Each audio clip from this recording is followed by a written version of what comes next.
الله الرحمن الرحيم. اعوذ باللہ من الشیطان الرجیم. بسم اللہ الرحمن الرحیم. الحمد للہ رب العالمین وصلی اللہ علی سیدنا محمد وعلی اہل بیتہ الطیبین الطاہرین المعصومین المظلومین ولعنۃ اللہ علی اعدائہم اجمعین من الان الی یوم الدین. اما بعد. عنوان گفتگو حضرت فاطمہ زہرا سلام اللہ علیہا کے سیاسی اقدامات. اپنی اس مختصر سی گفتگو میں جو باتیں عرض کرنی ہیں وہ یہ کہ ہمیں یہ دیکھنا ہوگا کہ صدیقہ طاہرہ سلام اللہ علیہا نے اپنی حیات طیبہ میں بالخصوص وفات پیغمبر کے بعد کون سے ایسے سیاسی اقدامات آپ نے کیے ہیں اور اس کی وجہ کیا تھی اور اس کی بنیاد کیا تھی. اس چیز کو سمجھنے کے لیے ہمیں سب سے پہلے خود سیاست کو سمجھنا ہوگا اور اس کے بعد پھر صدیقہ طاہرہ کی وہ موقعیت اور ان کا وہ مقام کہ جس کی بنا پر آپ نے یہ اقدامات کیے ہیں. آج کل کے زمانے میں لفظ سیاست ایک انتہائی بدنام لفظ ہے جس کو ایک منفی معنی میں استعمال کیا جاتا ہے، جبکہ سیاست رکن دین ہے، اساس دین ہے، بلکہ یہ کہا جائے کہ اصل دین ہے. کیونکہ پیغمبر اکرم صلی اللہ علیہ وآلہ وسلم نے اعلان رسالت کے بعد آپ کی پوری کوشش یہی تھی کہ ایک دینی حکومت قائم کی جائے اور ایک اسلامی حکومت ہو کہ جہاں عدل و انصاف کا چرچا ہو، عدل و انصاف کا بول بالا ہو. پیغمبر اکرم جو دین لے کر کے آئے ہیں وہ صرف انسان کے اخلاقیات، آداب، رسم و رواج اس سے مرتبط نہیں ہے، یا یہ کہا جائے کہ صرف نماز، روزہ، حج، زکوٰۃ نہیں. اسلام ایک مکمل ضابطہ حیات ہے، ایک مکمل اصول زندگی اور اصول بندگی ہے کہ جس کی بنا پر ایک حکومت کا ہونا ضروری ہے کہ جس کے سائے میں انسانی سماج کو سدھارا جائے، سنوارا جائے. کیونکہ سیاست کی جو تعریف ہے، جو ڈیفینیشن ہے اس کی، وہ یہ ہے کہ کسی بھی سوسائٹی اور معاشرے میں اس انداز سے اصول اور قوانین اور ضوابط بنائے جائیں کہ انسانی زندگی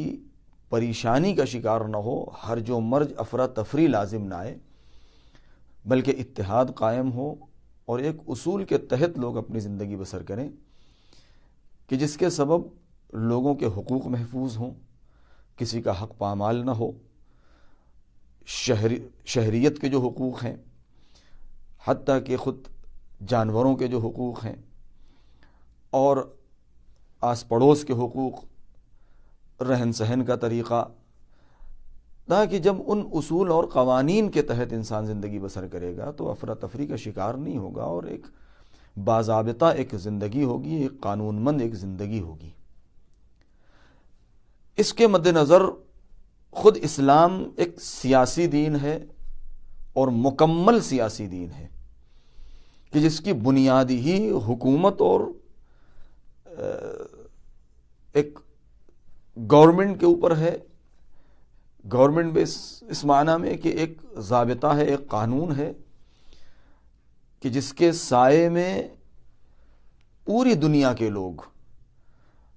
آرام سے زندگی بسر کریں اور ہرج و مرج کا شکار نہ ہو. وفات پیغمبر صلی اللہ علیہ وآلہ وسلم کے بعد صدیقہ طاہرہ کے جو اقدامات ہیں، اگر ان پر غور کیا جائے تو آپ کے چند ایک اقدامات ہیں. سب سے پہلی بات تو یہ کہ پیغمبر اکرم نے مکے سے ہجرت کرنے کے بعد مدینے میں باقاعدہ ایک حکومت اسلامی کی بنیاد ڈالی اور آپ نے نمائندے، گورنر مختلف علاقوں میں آپ نے بھیجے. یہاں تک کہ اگر ہم تاریخ کا جائزہ لیں تو جتنے بھی بڑے بڑے سلاطین زمانہ رہے ہیں، بادشاہان وقت، ان کے نام آپ نے خطوط بھی لکھے، جیسے حبش کے بادشاہ نجاشی کے نام، روم کے بادشاہ قیصر ہرقل کے نام، یمن کے بادشاہ، شام کے بادشاہ، ایران کے بادشاہ کے نام آپ نے خطوط لکھے، سب کو اسلام کی دعوت دی ہے۔ تو اسی طریقے سے آپ نے زندگی کے بعد، اپنی حیات کے بعد، پیغمبر اکرم نے مولائے کائنات کو بعنوان جانشین اور بعنوان حاکم اسلامی آپ نے معین کیا۔ اب وفات پیغمبر کے فوراً بعد دنیا والوں نے اس حق سے امیر المؤمنین کو محروم کیا، لہذا صدیقہ طاہرہ نے اس کے دفاع میں جو اقدامات کیے ہیں وہ کیا ہیں؟ سب سے پہلا اقدام تو یہ ہے کہ آپ نے اس موجودہ حکومت کو کہ جو بلا فاصلہ پیغمبر کے بعد قائم ہوئی مدینے میں سقیفہ میں، جس کی بنیاد ڈالی گئی، آپ نے اس کو غیر قانونی ثابت کیا ہے اور اس بات کا اعلان کیا کہ یہ حکومت غیر قانونی ہے،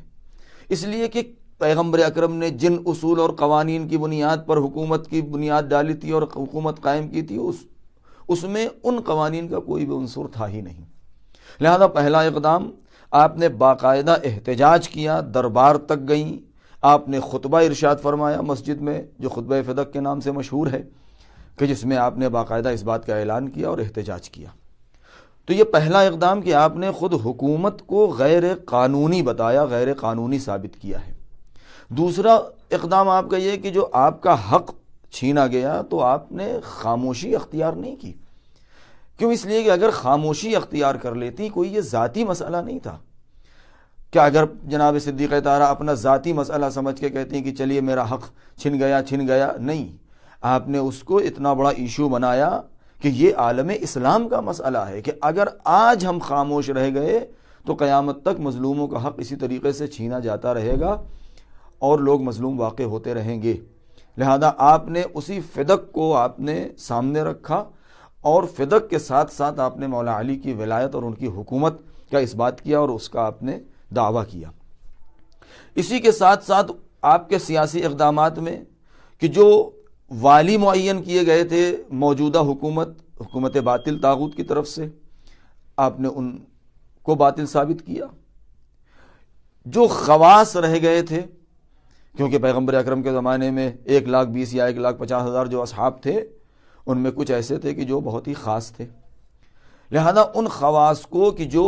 بے طرفی کا اظہار کر رہے تھے کہ ہم بے طرف ہیں، نہ ہم ادھر ہیں نہ ادھر ہیں، تو صدیقہ طاہرہ نے ان کو ایک ایک کو مخاطب کیا ہے کہ دیکھو یہ کوئی اتنا چھوٹا مسئلہ نہیں ہے کہ تم بے طرفی کا اظہار کرو، نہیں، بلکہ تمہیں بتانا ہوگا کہ تم کس کی طرف ہو۔ تم غدیر کو بھول گئے، کیا تمہیں غدیر یاد نہیں ہے؟ اور اسی کے تحت صدیقہ طاہرہ نے باقاعدہ رات کی تاریکی میں مہاجرین و انصار کے دروازے پر آپ تشریف لے گئیں اور ان سے آپ نے یہ سوال کیا، بتاؤ کیا تم غدیر میں نہیں تھے؟ کیا تم غدیر بھول گئے؟ کیا غدیر تمہیں یاد ہے؟ تو یہ وہ اقدامات تھے کہ جس سے صدیقہ طاہرہ نے زمان حاکم وقت اور امام وقت کی حقانیت کو آپ نے ثابت کیا ہے اور رہتی دنیا تک آپ نے وہ نقوش قائم کیے ہیں کہ جس سے آئندہ آنے والی جتنی بھی حکومتیں وہ درس لے سکتی ہیں۔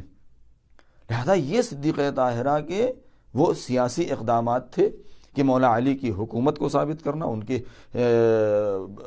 برحق جانشینی اور خلافت کو ثابت کرنا، اور خلیفہ وقت اور طاغوت وقت کی جس نے خلافت کو غصب کیا تھا اس کے بطلان کو ثابت کرنا کہ یہ باطل ہے، کیونکہ ولی یہ خدا کے ہوتے ہوئے اس وقت جو تخت خلافت پر بیٹھا ہے یہ طاغوت زمانہ ہے۔ لہذا یہ صدیقہ طاہرہ کے وہ سیاسی اقدامات تھے کہ مثال کے طور پر خود مولا علی کو قتل کرنے کا جو منصوبہ بنایا، لہذا صدیقہ طاہرہ نے اس سے مولا علی کو بچایا، آپ نے اس کی حفاظت کی۔ اگر ہم جناب فاطمہ زہرا سلام اللہ علیہا کی زندگی کو دیکھیں اور اس پر غور کریں، بالخصوص وفات پیغمبر سے لے کر کے آپ کی شہادت تک یہ تقریباً 95 دن یا 75 دن کا جو زمانہ ہے، اس میں صدیقہ طاہرہ نے مکمل طور سے ایک منشور پیش کر دیا ہے اور ایک ضابطہ